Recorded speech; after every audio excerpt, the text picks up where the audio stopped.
Antes que nada, vamos a hablar de los cuadros clínicos. De hipo e hiper nos vamos a quedar ahí para explicar todo lo que es el contexto de hipotiroidismo y hipertiroidismo. A partir de ahora las clases se las voy a dar así, simplemente el cuadro clínico y toda la parte teórica, todo lo demás. Sí, una imagen del cuadro clínico y lo demás yo se los voy dando en forma verbal. De modo que presten atención, ingresen a clases, estén atentos, porque no voy a volver a presentar de esta forma, ya no más, ya solamente el cuadro clínico. Y en base al cuadro clínico se les va explicando etiologías, tratamientos, etc. Es una imagen de todo lo que sería cuadros clínicos en general en todas las patologías, que se va a hacer a partir de ahora. Mismo lo que vamos a encontrar es cabello seco, cabello grueso. Esto es por lo que habíamos descrito antes, la actividad de las hormonas tiroideas. Básicamente van a actuar en casi todos los tejidos. Y cuando hay hipotiroidismo hay un enlentecimiento del metabolismo basal, hay un enlentecimiento del sistema nervioso central, a nivel cardiovascular, a nivel digestivo, etc. Y también obviamente afecta al tejido, a piel. Dijimos que existe un engrosamiento de la misma con retención de líquido, pero también de copolisacáridos, básicamente produciéndonos lo que es el mioedema. Entonces encontramos en el cabello seco, grueso, en pacientes con hipotiroidismo mucho más franco o con TSH mayores a 10, incluso con TSH menores. Vamos a encontrar caída de cabello que va a ser de escaso a abundante, dependiendo, siempre también eso tiene que ver mucho también con la parte racial, hereditaria y demás. Siempre hay que descartar otras causas de caída de cabello o de alteración a este nivel. La facies es típica, hay retención de líquidos, hay edema palpebral.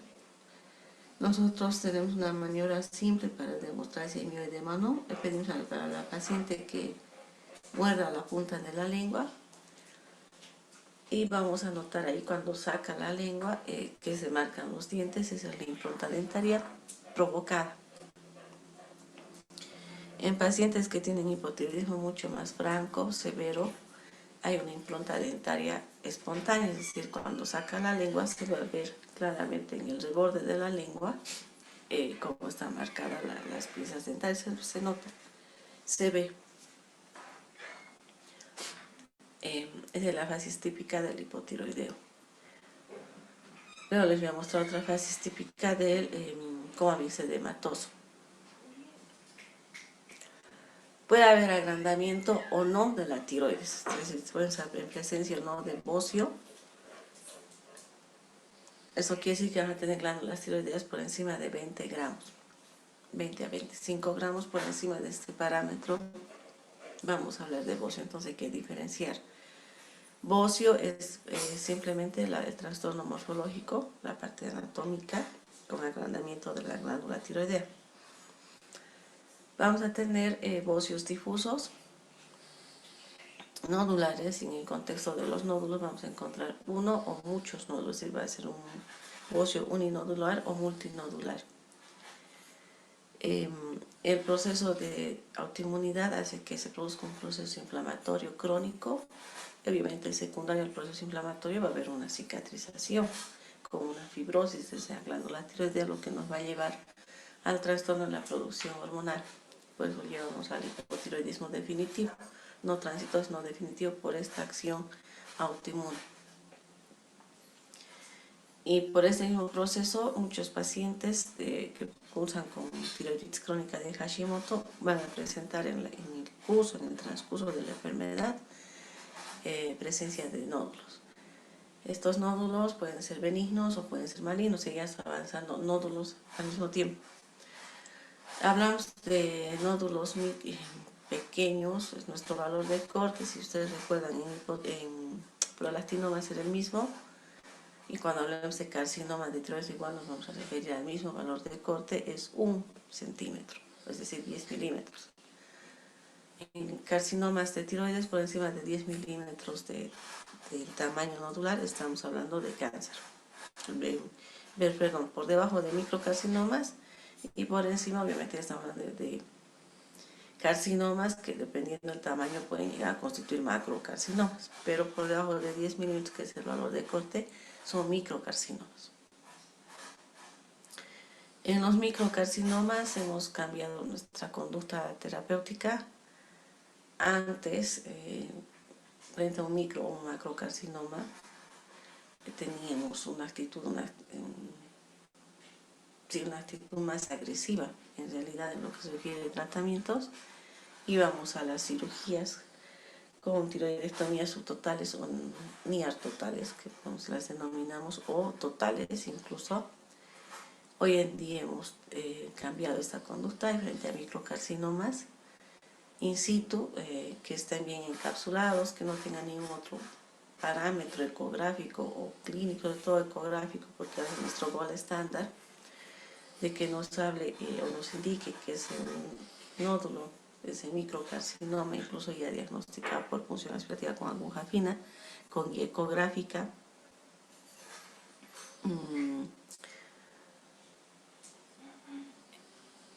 Si no tiene mayores parámetros de riesgo, lo dejamos ahí tranquilo, no lo tocamos, no hacemos nada con esos microcarcinomas. También estamos cambiando la conducta en lo que son punciones aspirativas con aguja fina. Antes todo nódulo era sujeto de punciones aspirativas con aguja fina, con guía ecográfica. Hoy en día esto ha cambiado, los quistes no los tocamos en lo posible. No hacemos punciones aspirativas con aguja fina de quistes. Nódulos pequeños de menos de 10 milímetros, si están bien encapsulados, bien delimitados, y lo mismo sin factores de riesgo, antecedentes familiares, que no hay antecedentes de radiación a nivel de cuello, antecedentes personales del paciente, que no hay otras imágenes sospechosas, que no hay adenopatías, que no sea más alto que ancho el nódulo, que no tenga aspecto esponjiforme, que no tenga microcalcificaciones, que no tenga la imagen en reloj de arena, que no tenga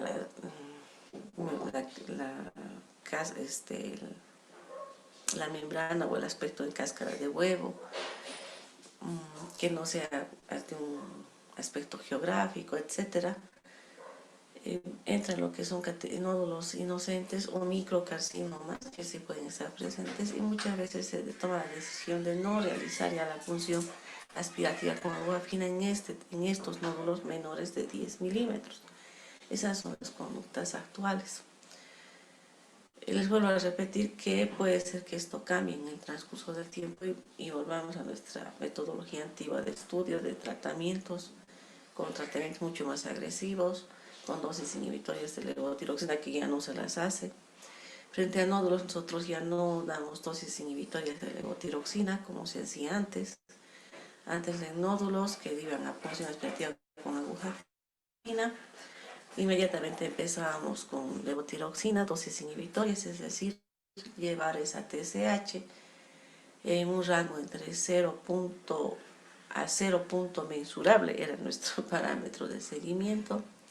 También en el camino hemos entendido que al hacer esto lo único que generábamos nosotros era provocar en pacientes de la tercera edad, sobre todo aquellos pacientes con patología cardíaca, descompensarlos. Generábamos mayor volumen cardíaco, mayor resistencia periférica, descompensaciones cardíacas agudas, arritmias cardíacas, hipertensión arterial, mayor pérdida de masa muscular con sarcopenia, que complicaba ya todo el cuadro clínico como tal. Generábamos osteoporosis, sobreexigíamos una función renal, etcétera, etcétera. Es decir, generamos mucho daño con dosis inhibitorias de levotiroxina, cuando el resultado que se buscaba, que era inhibir el ATCH, y a través de la inhibición del ATCH pretendíamos que esos nódulos no crezcan, no degeneren, o en su caso pretendíamos o buscábamos que estos nódulos desaparezcan. Como hoy entendemos y comprendemos que son mutaciones puntuales a nivel de los celular que genera esto, con o sin medicación nosotros no logramos modificar las mutaciones, Entonces más vamos a pretender inhibir una TSH para lograr revertir esa mutación a nivel de los nódulos. Por eso es que se cambia la conducta. Bueno, el ritmo cardíaco en los pacientes hipotiroideos se vuelve lento. En pacientes severos con amixedematosos vamos a entrar en lo que es una bradicardia. Va a haber dolores osteoarticulares, que tenemos que hacer diagnósticos diferenciales, con artritis reumática obviamente. Uno de los cuadros más frecuentemente descritos son cuadros similares y hay que hacer diagnósticos diferenciales y sí se pueden presentar túnel carpiano en los pacientes, síndrome de túnel carpiano en los pacientes con mixedema. Por lo mismo hay una compresión por este mixedema de las terminaciones nerviosas y el más descrito es este, pero no es el único. Sí se presenta en los pacientes con hipotiroidismo severo. Como hay trastornos del metabolismo basal, también va a haber trastornos en lo que es regulación de la temperatura y los pacientes van a comenzar a referir intolerancia al frío. Siempre dependiendo del grado del hipotiroidismo, puede ser leve a severo. Hay que prestar atención a este aspecto y siempre interrogar respecto al mismo. Hay cuadros de trastornos en la esfera psíquica, psicológica, que van a ir desde depresión, frecuentemente es depresión. Podemos encontrar otros cuadros, en los cuadros extremos, pacientes con hipotiroidismo severo, entrando en mixedema, están bradipsíquicos realmente, entran en una son bradipsíquicos, y esto se va a ver también en la esfera del lenguaje, son lentos, son totalmente lentos en todos los aspectos. Tienden a dormir más, los pacientes se quejan siempre de sueño, tienen sueño permanentemente, duermen más tiempo, almuerzan y tienen sueño, despiertan y tienen sueño, es decir, todo el día están con sueño, los pacientes con hipotiroidismo severo. Pueden tener apnea del sueño, que les voy a repetir todo lo que es apnea del sueño. Algunos presentan ronquidos y llegan hasta la apnea del sueño. Obviamente todo lo que es apnea del sueño se va a relacionar con problemas cardiovasculares en el plazo, en el tiempo. Se pueden presentar infartos, embolias, isquemias cerebrales, etc. Infartos a nivel cardíaco, etc. La piel está seca, descamativa, engrosada. En los pacientes con mixedema ya la piel se engrosa. Es típica, tiende a agrietarse, a descamarse. Los pacientes tienden a olvidarse todo por este trastorno en la esfera psicológica. Los trastornos menstruales cambian en su ritmo, pueden ir de óligo a hipomenorrea o pueden ser sangrados abundantes. Esta oligomenorrea o hipomenorrea va a ser, además, si nosotros tenemos una hiperprolactinemia secundaria al hipotiroidismo, nos va a llevar a cuadros de esterilidad e infertilidad, que puede ser uno de los motivos de consulta. Justamente todo lo que es esterilidad e infertilidad. En casos extremos podemos tener incluso mujeres embarazadas que tienen abortos espontáneos. El hipotiroidismo severo sí trae trastornos consigo, por sí solo, sin necesidad de que haya una hiperprolactinemia, trastornos en el eje gonadal con hipogonadismos.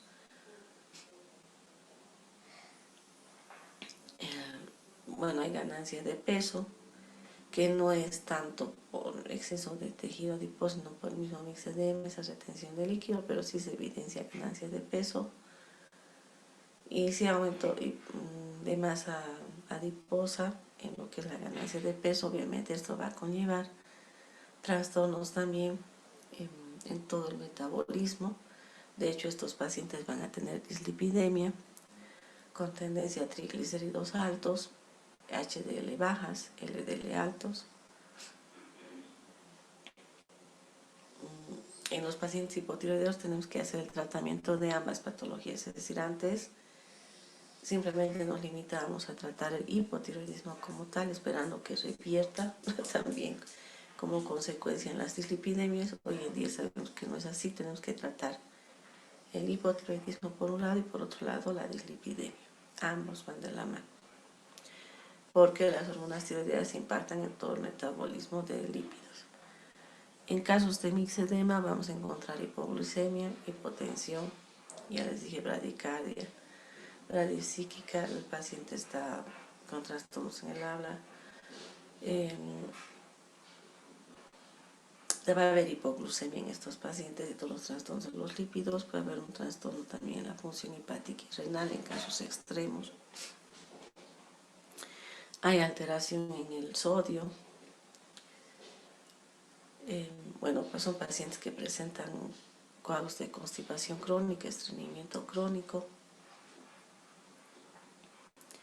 Las uñas son quebradizas, frágiles. Bueno, es un resumen de todo lo que es la clínica del hipotiroidismo. En la contracara está el hipertiroidismo. Y vamos a hablar primero de la enfermedad de Graves-Basedow, en la cual vamos a encontrar básicamente bocio. El bocio tiene que ser difuso en el Graves-Basedow porque es la tríada típica del hipertiroidismo. El esoftalmos y el bocio difuso es la tríada típica del Graves-Basedow. A esto tenemos que aumentar los otros síntomas que son del hipertiroidismo propiamente dicho, que es la caída del cabello. La piel está caliente, sudorosa, porque aquí hay un aumento de todo lo que es el metabolismo. Es como podríamos comparar el invierno con el verano, o en Polo Norte, en los pacientes, pues eso serían extremos, ¿no? Como el infierno, ¿no? El hipotiroidismo e hipertiroidismo son dos cuadros totalmente diferentes. Entonces el paciente se queja de mucho calor, permanentemente están con calor. Por eso hablamos de intolerancia al calor.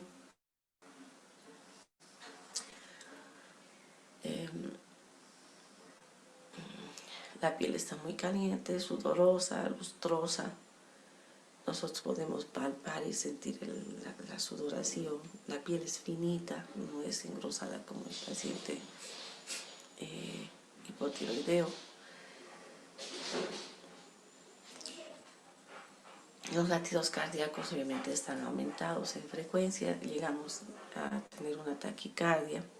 Podemos llegar a verdaderos aleteos cardíacos con frecuencias por encima de 150 latidos por minuto.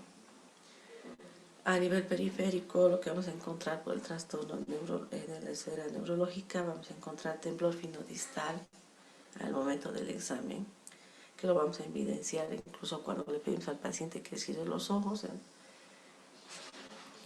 Vamos a evidenciar el temblor en los párpados, el temblor distal, en manos, etc. El paciente está irritable, está muy nervioso. Puede tener ir desde el insomnio hasta el aumento de sueño, dependiendo del paciente siempre. Hay debilidad muscular generalizada. Entonces los periodos menstruales igual se alteran. Acá sí tenemos tendencia más a hacer una oligomenorrea. Obviamente por la oligomenorrea nos va a producir trastornos en la fertilidad. Por toda esa aceleración en el metabolismo basal, vamos a perder peso. Son pacientes que pierden peso francamente con disminución de la masa muscular. Lo mismo vamos a tener trastornos en el metabolismo de lípidos y glucosa. Son pacientes que tienen tendencia a tener cuadros diarreicos frecuentes o deposiciones frecuentes en el día, sin llegar a ser necesariamente diarreas, es decir, deposiciones líquidas, pero sí muchas deposiciones al día.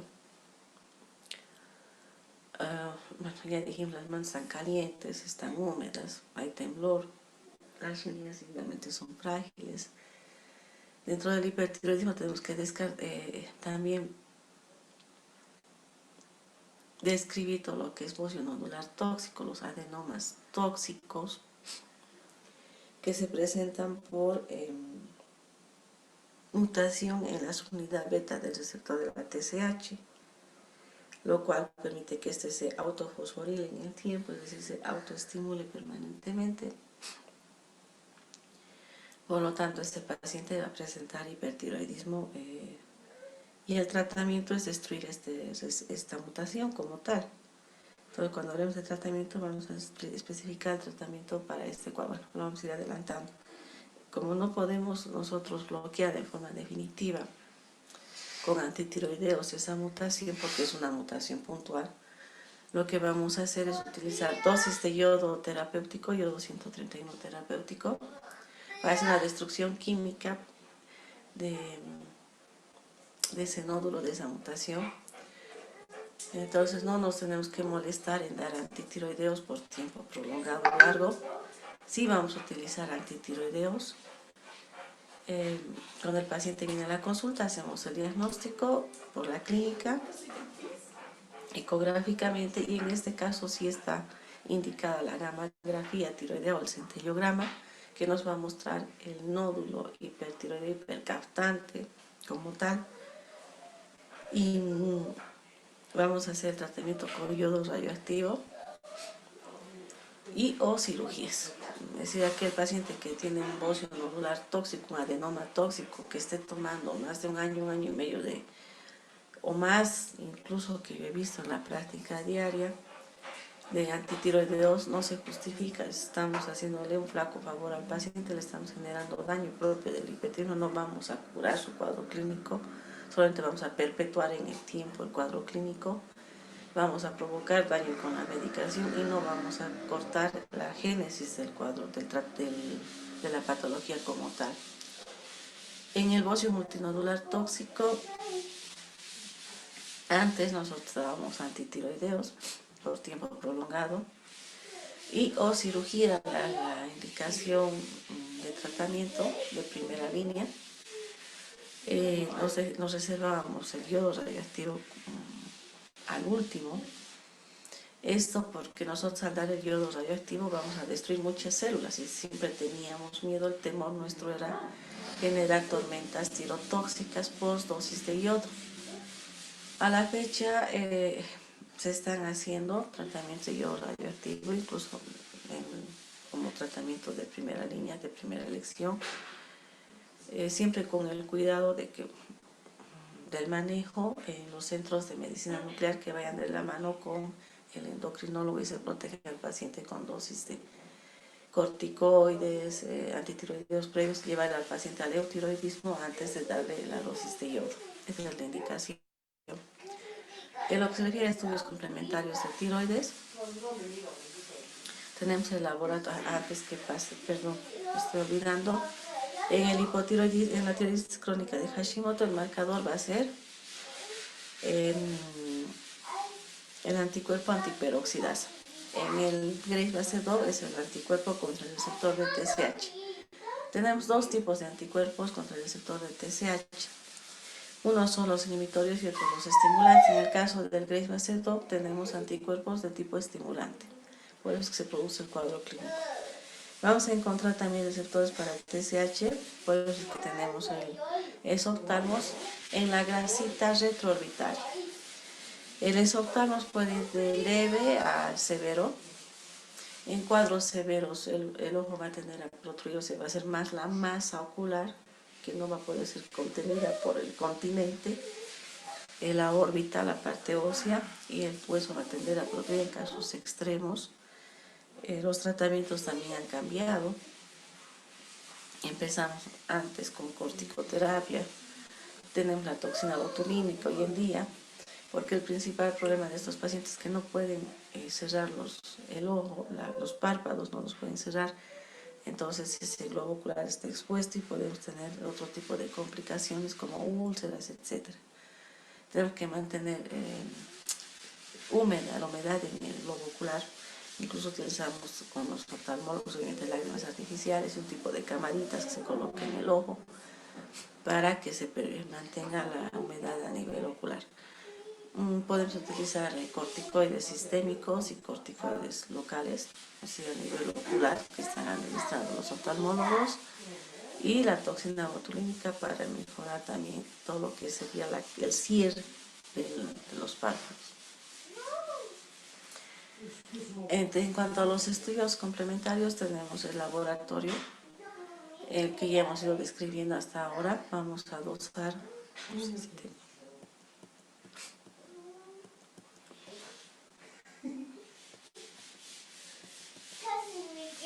Ahí tenemos la tiroides con los anticuerpos. En este caso la tiroides pasa a ser el antígeno y va a ser atacado por los linfocitos T activados.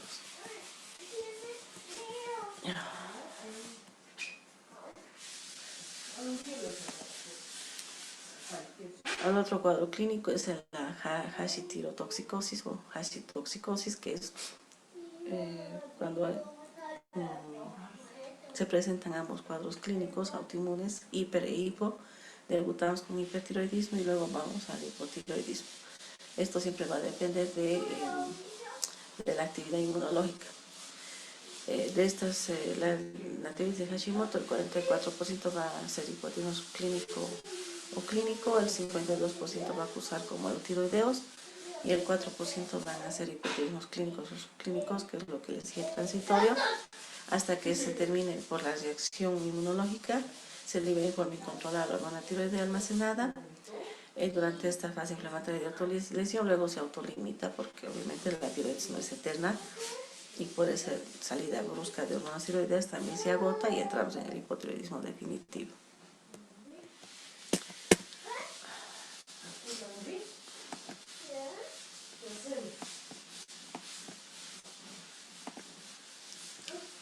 A ver.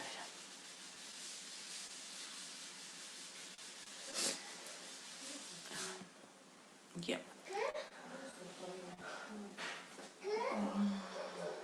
¿En qué población tenemos que tener cuidado en el diagnóstico de lo que son las tiroiditis crónicas de Hashimoto? En los menores de edad, obviamente, porque estamos en etapa de crecimiento. Hormonas tiroideas intervienen en todo lo que es el crecimiento, el desarrollo. De hecho, pacientes hipotiroideos nos pueden generar bajas tallas. Luego vamos a hablar de hipotiroidismo congénito. Nos van a producir trastornos en el desarrollo a nivel neurológico, y tenemos que evaluar también esta parte de desarrollo psicomotor, evaluar cómo está su rendimiento escolar, etcétera, para tomar también como parámetro el momento de hacer el diagnóstico y o el tratamiento. Hacemos estas evaluaciones con neurología. Algo más les quería decir. ¿En quién tenemos que tener cuidado? En los pacientes con Turner, en los pacientes con Down. Tenemos que reevaluar permanentemente. Cuando nos derivan el paciente, si el paciente está eutiroideo y con anticuerpos negativos, sobre todo con el Down, con el Turner, y durante 2 años ese paciente persiste eutiroideo, podemos considerar que está de alta con evaluación durante 2 o 3 años. Pero yo personalmente no los dejo y les digo, están de alta porque no van a presentar nunca el cuadro clínico. Es oportuno seguir evaluándolos, sobre todo en la edad de la pubertad, para ver que no tengan ningún otro tipo de trastorno.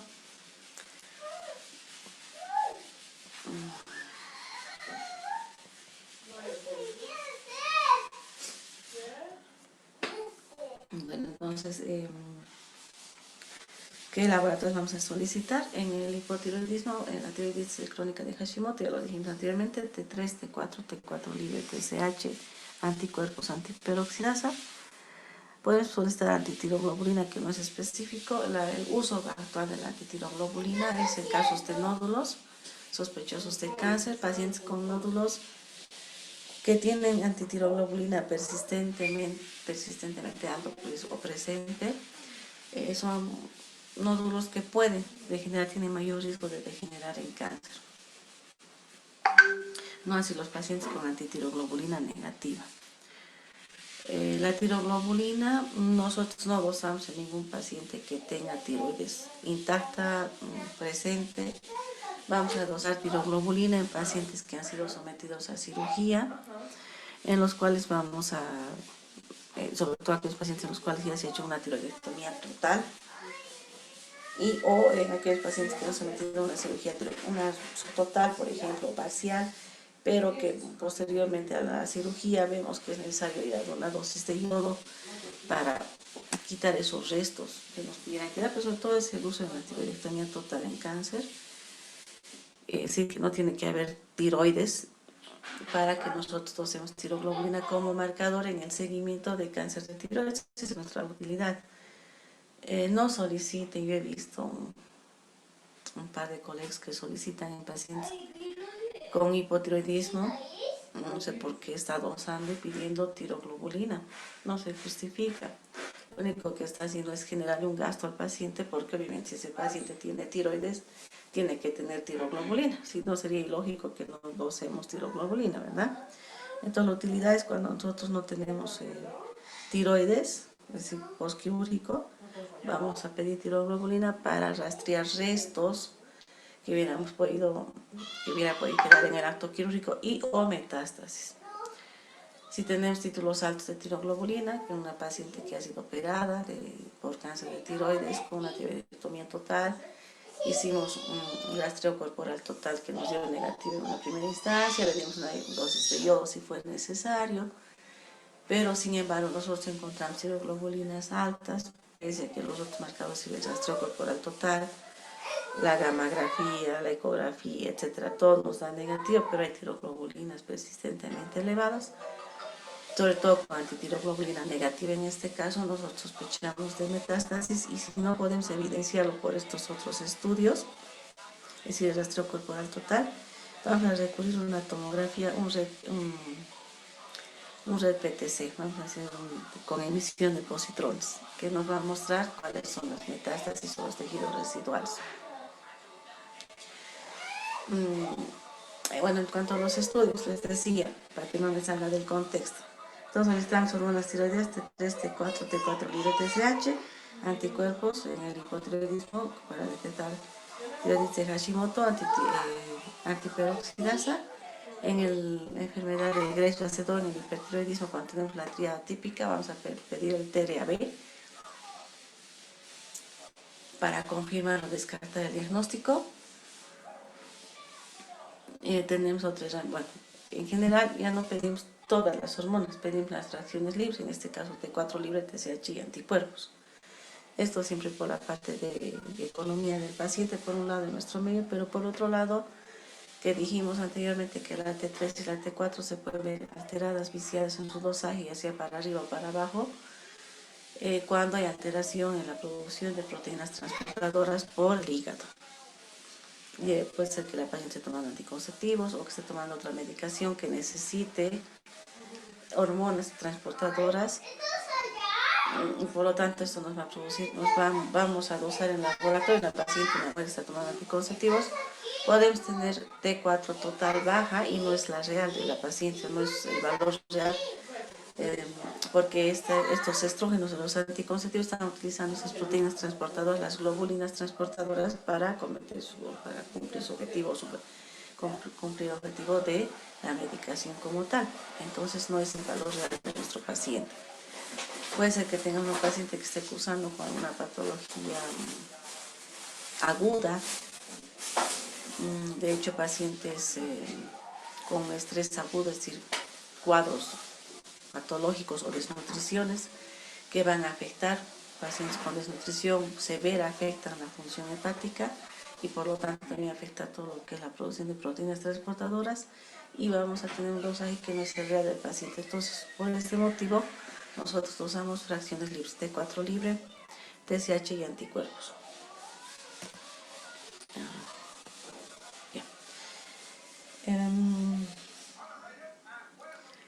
Ecografía vamos a solicitar solamente en aquellos pacientes en los que nosotros clínicamente detectemos bocio, es decir, la presencia de una glándula tiroidea por encima de 20-25 gramos. Si estamos frente a este bocio y si no somos lo suficientemente hábiles en la palpación, y generalmente preferimos confirmar todo lo que nosotros palpamos con ecografía. El mejor transductor para un endocrinólogo, el mejor transductor es tocar cuellos. Nosotros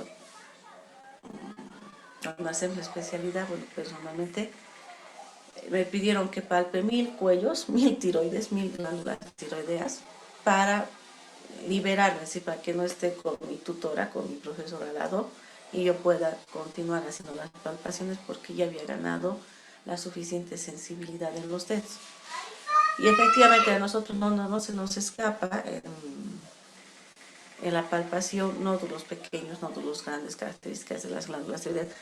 Las pesamos, al tocar nosotros calculamos perfectamente el peso que tiene la glándula tiroidea, la característica que tiene la glándula tiroidea, y esto por lo general, cuando un médico está muy bien entrenado en la palpación, se corrobora con la ecografía